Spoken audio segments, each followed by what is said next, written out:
Welcome back to Bump and Run. We started the segment a little bit for the first segment, but then Yates comes in clutch with those the calls, classic and the clutch questions that make call. you think. It's classic. All summer long, he's been the guy. Classic summer sports talk radio. We love it. We get excited every time. Yates is classic. He and his wife are just there's classic. Some days he hasn't called, and we're like, I wonder if Yates is going to call. Do you know Yates' daughter knows more sports stuff, trivia, than everybody combined in this building?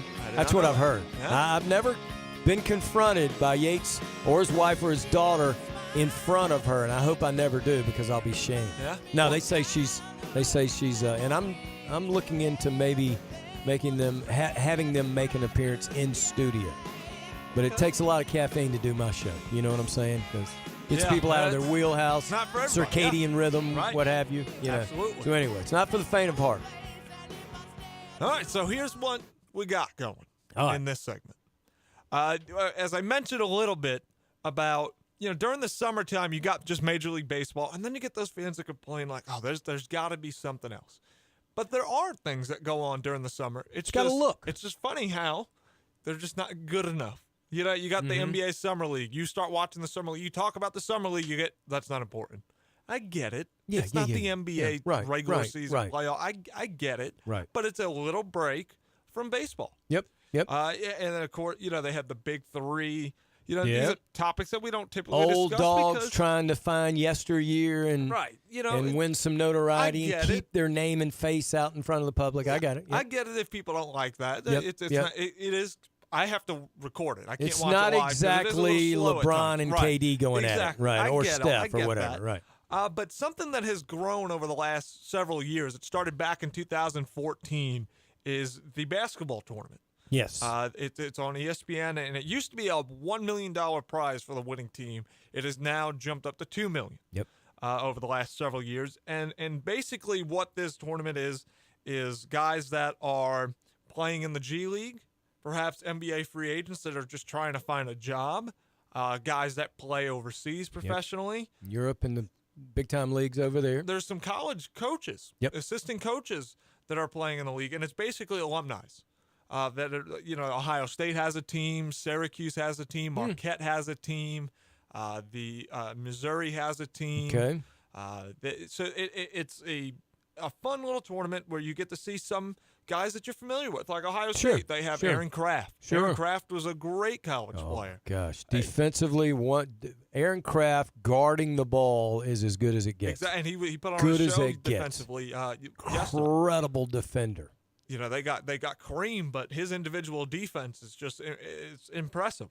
Jared Sullinger, who I think should be in the league. Oh, absolutely. I think he should. He's better than some of these started power out forwards. well with the Celtics. I know doubt. he's got hip and back problems, but he's better than some of these big guys that are in the league. The key to Sullinger's game, besides the fact that he's got nice skill set for a dude big as he is his rather large, rotund, useful backside. That's right. Yeah. I mean, creates a lot of space offensively for him to be able to do stuff around the hole. Jimmer Fredette's playing it, of course. So the Jimmer.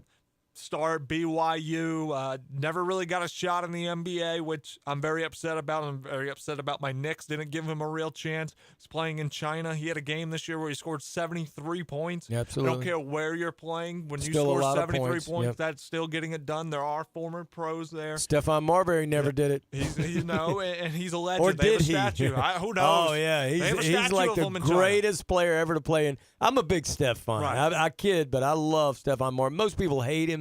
And he's not a real dynamite. He's a character. He had a bit of a mental breakdown before he left to China. You know what I mean?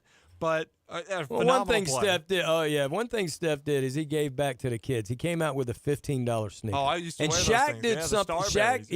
Shaq did something similar too in one of the large box stores. He came out with like a $20 or $25 shoe. I think like in Kmart or something, right? Yep. But he didn't take it to the level that Steph did. That was a $15 shoe, and it was a decent 3 or 4 shoe. pairs, yeah. It was a decent shoe. Yeah. I had them in Nick colors and everything. Yep. So I felt like I was the man when I had that. Absolutely, and that's what it's about. But what the basketball tournament has done is they have put in at the end of their basketball games what's known as the Elam Ending. Yep. So let me explain to you listeners what that is. Basically, when it gets under 4 minutes in the fourth quarter, they take the game clock out of the game. It no longer exists. And what they do is they take the team that's leading and add 7 to the projected or the winning score. Exactly. The target score is what they call it. So what that means is, let's just say the game is 70-68. Yep. All right? Under 4 minutes, they take out the clock. The target score is now 77. 77 is what you have. First one to get to 77 wins the game. And this is something that is blowing up on social media. People are talking about it. I've saw it trending all weekend long during this tournament. And it's at first, when you watch it, I'm like, this is the weirdest thing in the world. Yep. I don't like this. Yep. There's so many different factors. I don't like the fact that, you see some epic comebacks now, even with the clock. Sometimes teams will kind of take their foot off the gas and worry about melting that clock a little too much. You're talking about as the game is governed now with the clock. So you do see big leads blown with the time left, ticking. That kind of takes away, I think, from it. This is my first thought process behind it. Again, it's not traditional, obviously. So it was a little weird to see it. I was like, sure. I don't know. I was talking to my brother about it, and I started going, well, here's the thing. If you do that, you don't got to worry about the end of, the game where teams just hold the ball. There's nonstop action. You can't do that. There's no clock melted no more. You have to get to a certain score. You're in attack mode for those 7 points or whatever it is. All that. Right. It also stops teams from fouling. You don't have the end of the game, and I know that's why the guy came up with it. Exactly. College basketball especially. The final 2 minutes of a college basketball game that's close. Excruciating. You're there for 45 minutes until it ends. Yeah, nobody wants that. The fouls, the bonus, the double bonus, all that good stuff. You got to foul them like 10 times before you even get into the penalty, it seems. It's ridiculous. It makes the game longer. This eliminates all of that. Because obviously if the team has to score just 7 more points to win, you're not going to put them at the free throw line. That's right. You got to play straight up defense. And it causes the team on offense not to stand there and just hold the ball and take the foul. Exactly. And I know the other side of the argument could be that, well, free throws, when you put them at the line, sometimes people don't make those free throws. That pressure gets to them. They start missing those free throws. That finals between the Heat and the Spurs, if the Elam Ending existed, well, Ginobili and Kawhi Leonard don't miss those free throws. There you go. And that result could have been very different. I get all that. So there are some cases that you can say, well, this doesn't work. But I think, and I read articles this weekend that people in college basketball and the NBA kind of like it. Me personally, KB, I don't think this is something that is going to be adopted by college basketball or the NBA. But for me personally, the more that I watch it, the more I like it. It eliminates all that slow fouling, that's the key. Timeouts. It speeds up the game. And Absolutely. It makes it, you're still seeing that action that you want to tune in and see. So what are your thoughts? Well, I'll tell you, I see everything in pictures. Right? And I just got a picture of this. Think about it now. This is a stretch, but it works. I promise. You've been to many picnics, right? Like you go to a church picnic or whatever, right? And there's just all this big spread of food, and you always go hungry because you should, because that's the time to eat, right? To me, late in the game in basketball, if I had to make the parallel, the illustration of this, is like liver at a picnic.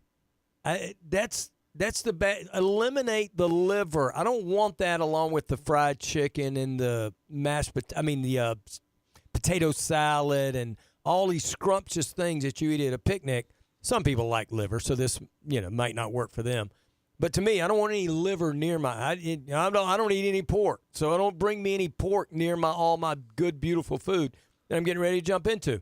And this late fouling in basketball, so the trailing team can catch up, slowing the game down. All these times, as you noticed, even the NBA and I think even college basketball have really done a good job lately in the last year or two of when they go to breaks near the end of the game, when the foul fest is on, they don't stay away as long.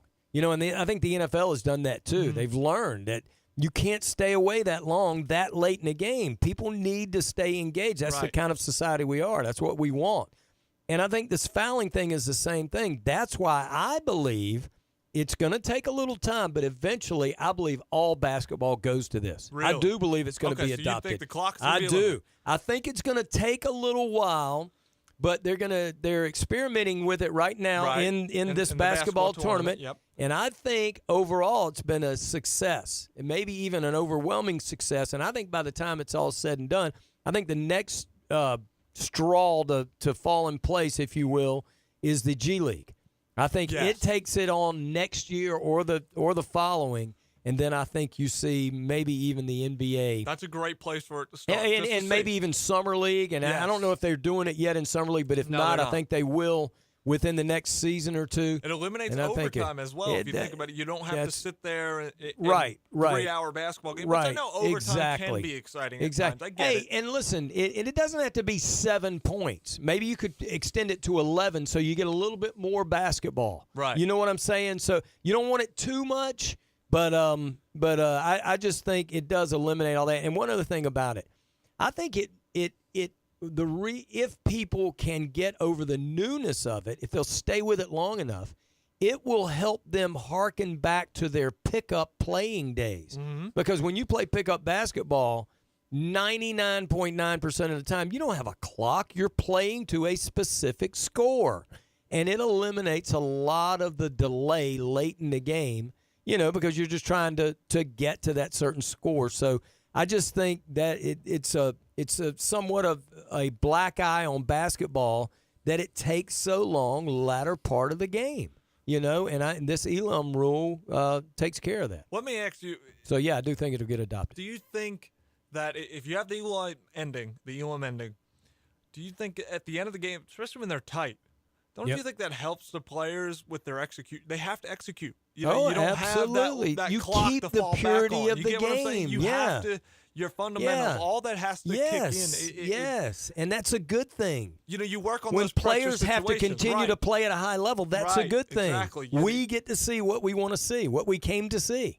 Instead of just a foul fest and watching a free throw contest. Now I will say it's funny. Anytime that somebody gets to like 3 points, away from winning, everybody's jacking up a three. Yeah, they're all shooting three. Yeah, I mean, Marquette's team, that beat Syracuse's Boheim Armies is the name of their team. Yep. They shot probably 11 threes in the last 14 shot attempts to win that game. They just rapid fired to get that last three. So it's funny that nobody will go to the basket anymore at that point. And that could be good or bad. And I think the team that is jacking threes, part of that decision-making is because they don't feel like they can stop the other team. So they got to get a three instead of a couple of twos. Because if they make they only make a two and the other team only needs a bucket and they don't feel like they can stop them from scoring, But anyway, that's good stuff, man. The Elam rule. Well, that's going to give our basketball talk. We got to keep it short. I know it's out of season, so we'll meet them halfway. We'll get our day, KB. We get to talk about basketball. But are we allowed to announce what we've talked about behind closed doors yet? Me and you, that's public news. That's our show. That's our thing. All right, well, tell them what's up after football season, when basketball season kicks in. We're talking about breaking down a segment. You can hear it on KB's show. He's going to play it. And anybody else maybe that wants to play it here. We'll have a segment where me and KB are going to talk about fundamental parts of the game, like how to defend a pick and roll, things like that. Just different perspective because we're both basketball guys and we get it. It's football season. We don't want to. It's getting closer to football season, I should say. Sure. So we won't get too much details into it. Always football season around when here, you put me and KB together, it's very hard not to sit here and talk about basketball. That's exactly right. But we will refrain. And the name of the segment will be the long and the short of it. Exactly. See? Great stuff right there. All right, so when we come back, of course, I'm going to give you your score update once again, and we'll also take a look at the MLB standings. So we'll be back right after this short break. Hey, this is Zion Williamson. You're listening to Bump and Run and my boy Tyler Sugar on Fox Sports 1400 and on FM at 980.